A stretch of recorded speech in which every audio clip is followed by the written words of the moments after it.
Hello बच्चे, welcome to my channel. तो आज हम पढ़ने वाले हैं क्लास 10 का वर्कशीट 13 और ये दिनांक 3 अगस्त 2020। और साइंस का वर्कशीट है अम्ल क्षार और लवण के बारे में जो चैप्टर है उससे लिया गया है। और इससे पहले भी अम्ल क्षार और लवण के बारे में कई एक वर्कशीट में पढ़े हैं। तो यहाँ पर कुछ उसके बारे में बताया गया है और कुछ यहाँ पर 5 क्वेश्चन दिए गए हैं। इसको एक एक करके हम आंसर करेंगे पढ़ने के बाद। तो चलिए हम सबसे पहले इसको समझते हैं, उसके बाद आंसर करते हैं। ठीक है, तो उससे पहले हम आपको बता देते हैं मेरे चैनल पे क्लास 9 और 10 का हर एक का दिल्ली गवर्नमेंट स्कूल की तरफ से जो प्रोवाइड की जाती है वर्कशीट, हर एक का सॉल्यूशन होता है और वीडियो अपलोड होता है। मेरे चैनल को सब्सक्राइब कर लें, साथ साथ में बेल आइकन को भी दबा लें, जिससे कि आप तक वीडियो मेरा पहुंच सके।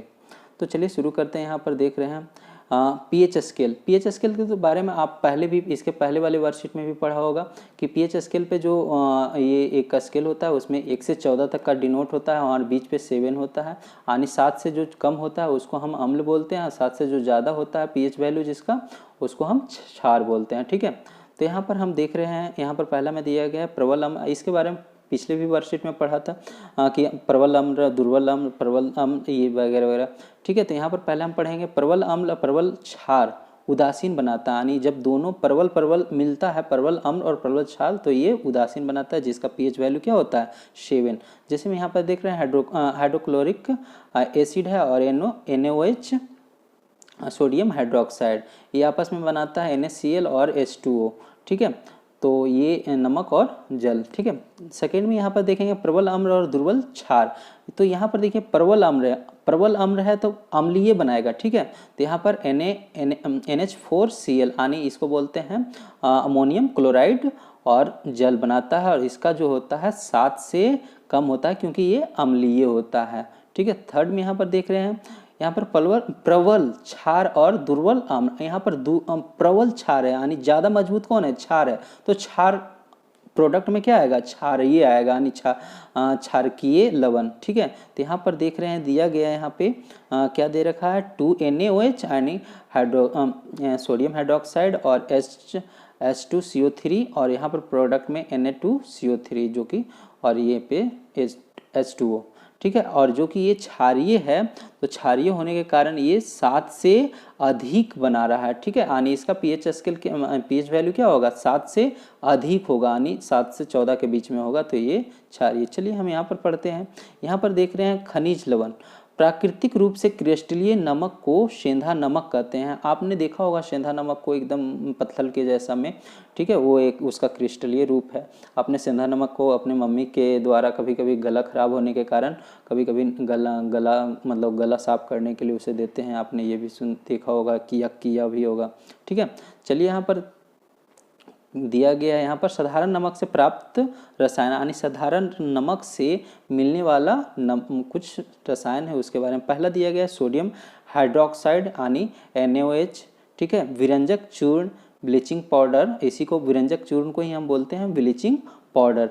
ठीक है, इसको बोलते हैं CaOCl2। ठीक है, यहाँ पर इसके बारे में हम एक एक करके क्या है और इसके बारे में कहाँ पर उपयोग है, इसके बारे में नीचे पढ़ने वाले हैं, दिया गया है। चलिए हमें तीसरा देखते हैं, बेकिंग सोडा NaHCO3। ठीक है, बेकिंग सोडा जो खाने वाला सोडा होता है, जिसको अपने रोटियों में या गोलगप्पा जब बनाते हैं तो उसमें फुलाने के लिए, या रोटी वगैरह मतलब जो पूड़ी वगैरह बनाते हैं उसमें भी डालते हैं, ब्रेड वगैरह में। ठीक है, उसको मुलायम सॉफ्ट रखने के लिए, उसको खिलने के लिए। ठीक है, यहाँ पर देखिए चौथा में दिया है धोने का सोडा यानी Na2CO3 × 10H2O। ठीक है, तो धोने का सोडा तो आप लोग जानते ही हैं कि धोने वाला। ठीक है, लेकिन अभी के जो सोडा आता है उसमें तो और भी कई केमिकल होते हैं, लेकिन ये पहले का जो सोडा है, ठीक है, धोने वाला सोडा, उसमें अभी भी उसमें भी है जो अभी वर्तमान में यूज़ कर रहे हैं। प्लास्टर ऑफ पेरिस का फॉर्मूला होता है CaSO4 × ½ H2O। ठीक है, यहाँ पर ½ H2O है, तो ये इसको याद रखेंगे आप।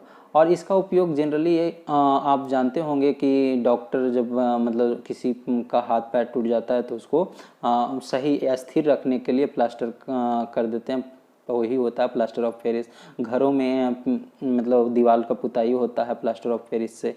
ठीक है, तो यहाँ पर चलिए हम यहाँ पर देखते हैं, यहाँ पर सोडियम हाइड्रोक्साइड NaOH से रिलेटेड बात किया गया। सोडियम यहाँ पर देख रहे हैं, सोडियम क्लोराइड के जलीय विलयन, सोडियम क्लोराइड के जलीय विलयन को ही हम लवण जल बोलते हैं, ठीक है। में जब विद्युत प्रवाहित की जाती है तब यह वियोजित होकर यानी वियोजित होकर सोडियम हाइड्रोक्साइड उत्पन्न करता है। इसको हम बोलते हैं क्लोर क्षार प्रक्रिया। यानी इसमें देखिए सोडियम क्लोरीन का मतलब मात्रा आ जाता है, इसीलिए क्लोर क्षार प्रक्रिया बोलते हैं, ठीक है। तो यहाँ पर आगे दिया गया, यहाँ पर रिएक्शंस देख रहे हैं 2NaCl प्लस 2H2O और ये बनाता है 2NaOH plus Cl2 plus H2। यानी यहाँ पर देखिए क्लोरीन क्या कर देता है, यहाँ पर वियोजित कर देता है यानी विस्थापित कर देता है, ठीक है, जिससे इसी का नाम पड़ता है क्लोर क्षार प्रक्रिया। तो यहाँ पर आप देख रहे हैं, यहाँ पर कुछ फिगर दिए गए हैं, इसमें आप फिगर को हम बड़ा करके दिखाते हैं यहाँ पे। तो यहाँ पर देख रहे हैं, यहाँ पर लिखा हुआ है कैथोड पर, एनोड पर और यहाँ पर एक NaOH है इधर।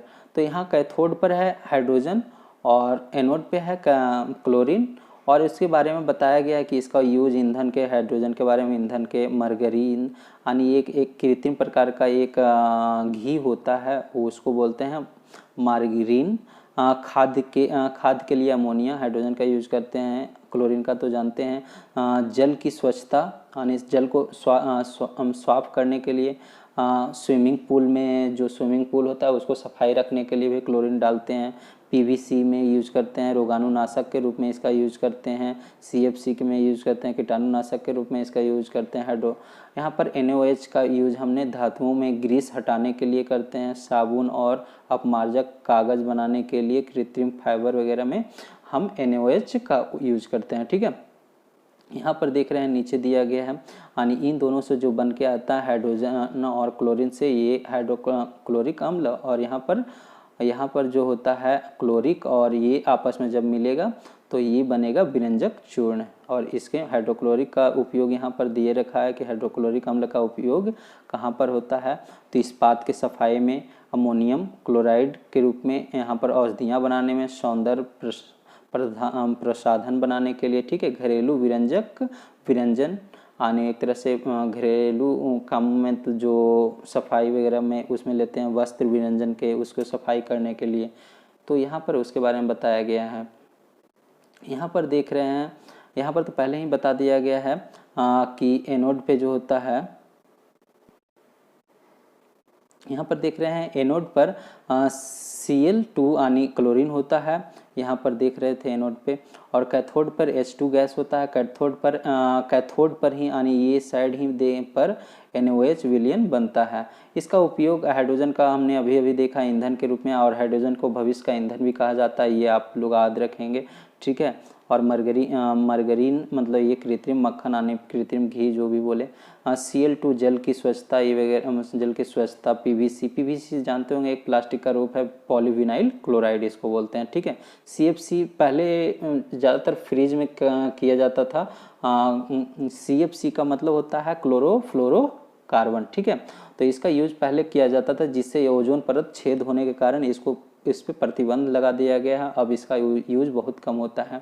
यहाँ पर देखते हैं हाइड्रोक्लोरिक का इस्तेमाल इस्पात की सफाई, औषधियों बनाने में, NaOH का इस्तेमाल धातुओं को ग्रीस हटाने के लिए, साबुन बनाने, अपमार्जक, ये जो हमने पहले ही देख चुका है, और ये विरंजक चूर्ण के बारे में भी देख चुके हैं। तो हम सबसे पहले अब चलते हैं क्वेश्चन पे। तो क्वेश्चन यहाँ देख रहे हैं, पहला क्वेश्चन है क्लोर क्षार प्रक्रिया क्या है, इसे क्या ऐसा क्यों कहते हैं। तो यहाँ पर आप अपने स्क्रीन पे देख रहे होंगे, ऐसे तो इससे भी लिख सकते हैं, यहीं पे आंसर दिया गया है तो हम लिख रखे हैं। देखिए, जब सोडियम क्लोराइड के जलीय विलयन से विद्युत प्रवाहित करने पर यह वियोजित होकर सोडियम हाइड्रोक्साइड उत्पन्न करता है, इस प्रक्रिया को क्लोर क्षार प्रक्रिया कहते हैं। क्योंकि इसे मतलब क्यों कहते हैं इसको, क्योंकि इससे बनने वाली उत्पाद यानी प्रोडक्ट क्लोरीन होता है। उसी के लिए क्लोरीन के लिए हम इसको क्या बोलते हैं, क्लोर बोलते हैं, एवं सोडियम हाइड्रोक्साइड जो होता है क्षार होता है, तो क्षार, इसीलिए इस विधि को हम क्लोर क्षार बोलते हैं। तो यहाँ पर अब दूसरा क्वेश्चन आप देख रहे होंगे यहाँ पे लवण जल क्या है। तो आप इसको लिख सकते हैं सोडियम क्लोराइड के जलीय विलयन को लवण जल कहते हैं। ठीक है, यहाँ पर ऊपर में ही दे रखा था। यहाँ पर देखेंगे तीसरा क्वेश्चन है क्लोर क्षार प्रक्रिया में एनोड पर कौन सी गैस मुक्त होती है, उस गैस के कोई दो उपयोग लिखिए। तो क्लोर यानी एनोड पे कौन सी गैस अभी अभी देख रहे थे, तो यहाँ पर एनोड पे देख रहे थे। यहाँ पर आप देख सकते हैं पहले यहाँ पर एनोड पे जो है क्लोरीन मतलब मुक्त हो रहे थे। तो इसका दो उपयोग आप लिख सकते हैं, आपके स्क्रीन पे आगे होगा। यहाँ पर हम लिख रखे हैं क्लोर क्षार प्रक्रिया में एनोड पर क्लोरीन यानी Cl2 गैस मुक्त होती है। इसका उपयोग रोगाणुनाशक के रूप में और जल को स्वच्छ करने के रूप में। ठीक है, तीसरा क्वेश्चन हो गया। चलते हैं चौथे क्वेश्चन पे। चौथा क्वेश्चन में साबुन और कागज बनाने में उपयोग होने वाले रसायन का नाम बताइए, उसका रासायनिक सूत्र लिखिए। तो यहाँ पर आप अपने आंसर देख रहे होंगे स्क्रीन पे। साबुन और कागज बनाने में सोडियम हाइड्रोक्साइड का उपयोग होता है, इसका रासायनिक सूत्र NaOH। ठीक है, तो चलते हैं पांचवें क्वेश्चन पे हम। तो यहाँ पर देख रहे हैं पांचवें क्वेश्चन में दिया गया है H2 गैस और हाइड्रोक्लोरिक अम्ल के कोई दो उपयोग लिखिए। तो आप यहाँ से भी लिख सकते हैं। आप यहाँ पर देख रहे हैं आप लिखा हुआ है हाइड्रोक्लोरिक एसिड के बारे में, मतलब इसका दो उपयोग इस्पात की सफाई और औषधि बनाने में दो उपयोग हो, मतलब इसका दो उपयोग हो गया। और हाइड्रोजन का भी बारे में यहाँ पे देख रहे हैं ईंधन के रूप में और मरगरीन यानी कृत्रिम मक्खन के रूप में। लेकिन हम आप अपने स्क्रीन पे देख रहे होंगे हमने जो लिखे हैं यहाँ पर कुछ थोड़ा सा अलग है। तो यहाँ पर गैस एक तो H2 का लिखे हैं ईंधन के रूप में और अमोनियम खाद के रूप में। दूसरा हाइड्रोक्लोरिक अम्ल का यूज क्लोरीन बनाने में यानी हाइड्रोक्लोरिन का यूज क्लोरीन बनाने में भी किया जाता है और इसका रंग बनाने में भी यूज होता है। तो गाइज हमें आशा है कि ये जो वीडियो आपके लिए काफ़ी हेल्पफुल होगा। तो मेरे चैनल को सब्सक्राइब कर लें, साथ साथ में बेल आइकन को भी दबा लें, जिससे कि हमारा मनोबल बढ़े और आप तक अगला वीडियो हम और भी अच्छे से ला सकें, अच्छा से उसे